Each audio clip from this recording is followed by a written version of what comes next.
Bon dia, poble.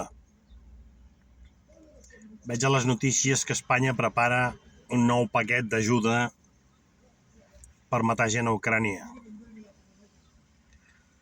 No sé la dèria que tenen els europeus amb Ucraïna, però el que estan fent no tenen perdó de Déu.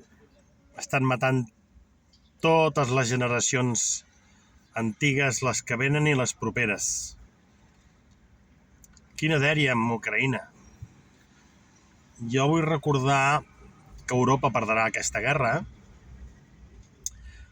perquè el Carles XII suec ja la va perdre el 1700, el 1800 la va perdre Napoleó, el 1940 la va perdre Hitler, i ara, el 2025, la perdrà Europa. Amb Rússia no ens hi podem posar. No ho hem entès. És que no sé què passa, però no ho hem entès. Tanta dèria amb Rússia. El problema no és que enviem diners que es matin els ucranians, pobrets. El problema és que tots aquests diners van en contra dels nostres interessos. No hi haurà escoles, no hi haurà hospitals, no hi haurà diners per a la jubilació, bla, bla, bla, bla. I aquests diners que necessitem per viure nosaltres els utilitzem per matar altres. O sigui que no ho entenem.